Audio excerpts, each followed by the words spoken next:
this afternoon, IMANI Africa has once again petitioned the president to immediately suspend the implementation of the new integrated customs management system, also known as UNIPASS, and allow GCNet and WestBlue to carry on the operation. According to the civil society group, halting the operations of UNIPASS will enable the nation avoid revenue losses given the reduced trade activity due to the outbreak of coronavirus. There have been media reports that clearing agents and freight forwarders are having challenges using the new system to clear their goods at the Takoradi and other ports. Now, founding president and chief executive of IMANI, Franklin Cudjoe, who signed the petition to the president, spoke to Joy Business.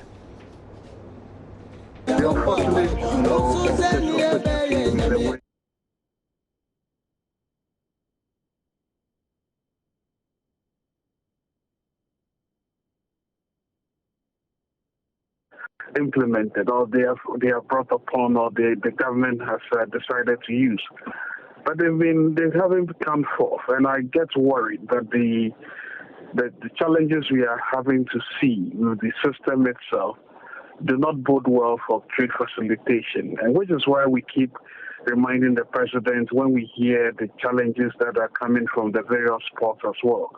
So it's become like a broken record, and it's also become quite worrying. Ghana is not an island, you see.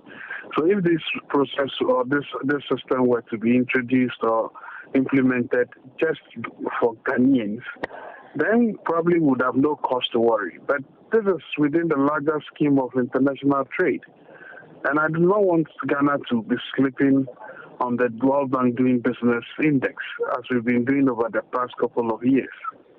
So it's rather confounding that the Trade Ministry and the Finance Ministry, in these rather perilous times when revenues have become problematic, they would want to be experimenting with this system which is giving everybody problems. So my suggestions are that, one, they should halt the process, allow the existing schemes, the GCNet and WestBlue, to run for the rest of the year, for the simple reason that there's at least revenue assurance. Don't forget, we are garnering almost 33 million cedis a day from the port. Yeah. If all that we are hearing keeps going on, what it means is that our revenues may suffer, port revenues may suffer. And that doesn't look well for a country that has just gone to the IMF and the World Bank to ask for debt standstill, which is crying again for revenues. So for me, these are practical ideas that I suspect the presidency needs to grapple with. These are not times of politics or playing games. These are not scenarios where you want to say you want to do try and error. At least they should hold the process, do a proper valuation of the UNIPASS system. Nobody is saying UNIPASS should not be given a hearing, but they should be given a hearing based upon some serious introspection, some valuation that has been made. If you say this, the next question has to do with the fact that, I mean, one of the things that they did indicate was, listen, they think that there are too many vendors, but they want to have just one vendor.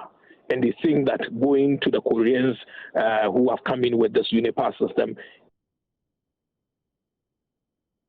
So that was CEO of IMANI Africa, Franklin Cudjoe, speaking earlier with my colleague Norvan Akwa-Hayford. Let's get some clarification on all that is happening. Joining us to help us understand where we are at with the implementation of UNIPASS is Deputy Finance Minister Kweku Kwarteng. Appreciate your time this afternoon, sir. So let's begin with reports we were receiving earlier this week, which the reports were suggesting that freight forwarders are having to clear their goods manually because of challenges with the new system. Can you confirm for us if there were challenges? What are you hearing from the ground? Well, thank you. To start with, let me lay the foundation. Government line with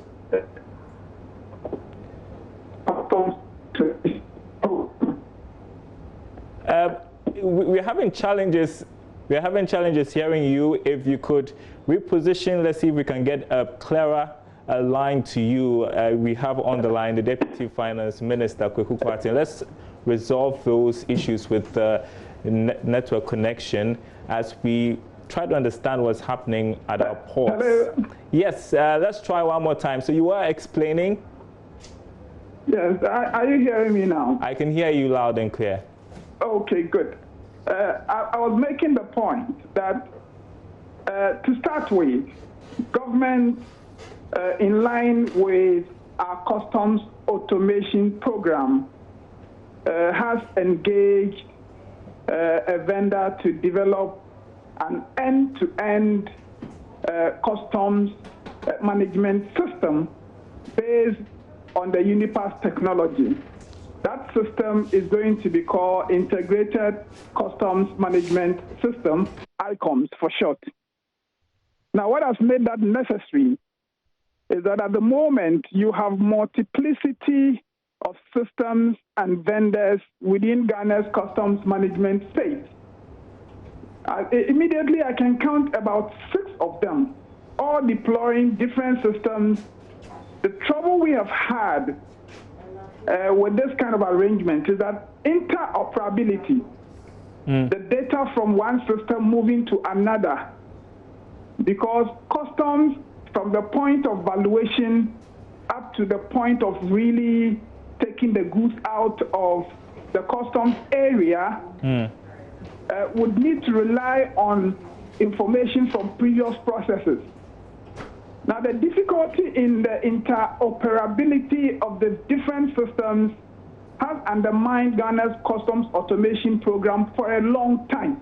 Right. And we have had differences between the vendors who see themselves as competitors. So government took a decision that we want a single vendor to deploy an end-to-end customs management system. That's the foundation. And please, the suggestion somehow that our best bet is this multiplicity of vendors arrangement is not properly informed. It's being made by people who are not close to the processes. They have no idea.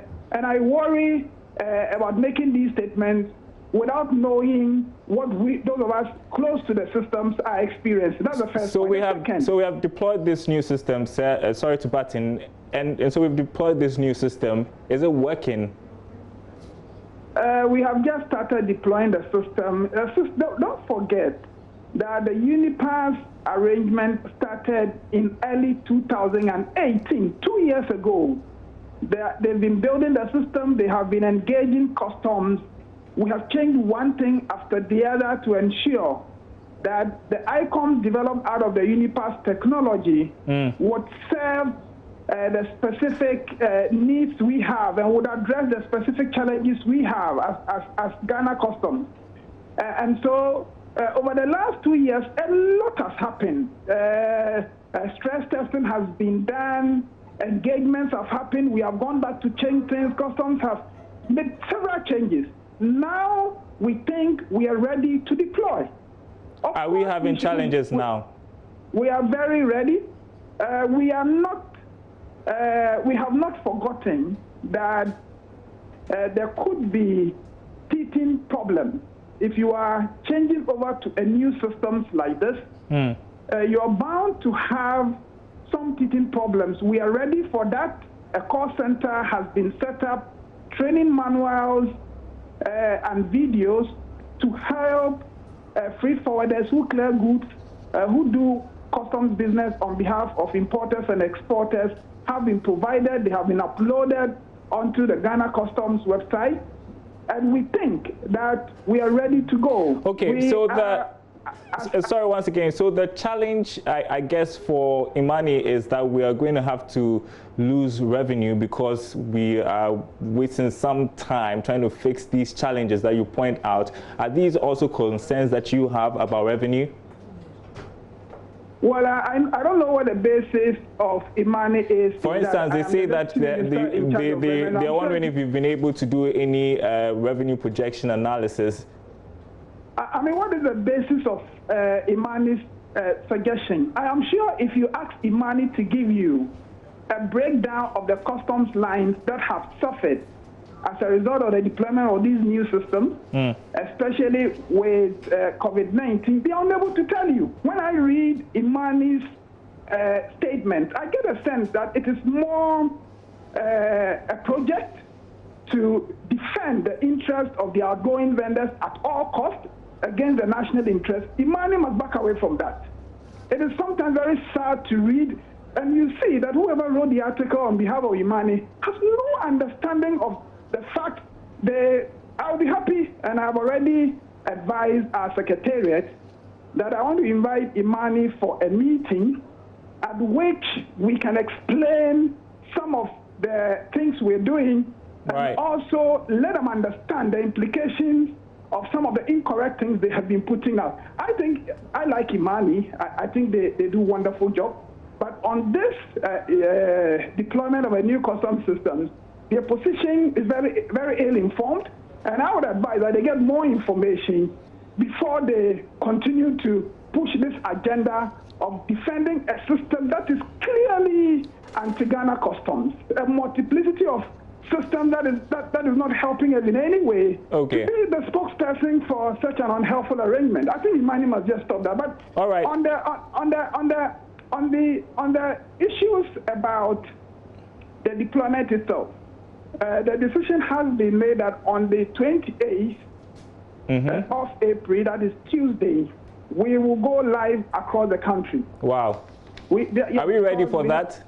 We have been starting from the 1st of April. We have been doing this in piecemeal. As I speak to you, airport has been deployed. That is after 2 years of testing and test runs. We have now decided to gradually deploy, and we have communicated 28 as the day on which we go full live. We are happy to look at issues that would arise, and if there's a need to bring any interventions in respect of the old vendors that would help us achieve our objectives, we are happy to do it. It's not an attitude. Thank you so much. Attitude against the outgoing vendors. I think they have done their bit. They have helped us in many ways. We wish them all the best. But at this point, government policy is to move to the new system. Okay. To continue to engage with them. If we need them to support us in any way, we will engage them to support the process. But okay, thank you so much, Deputy Finance Minister Kweku Kwati. We'll have to leave it there. Important subject we want to explore subsequently, but as he said, on the 28th, they're hoping to go live across the country. So we see how that works.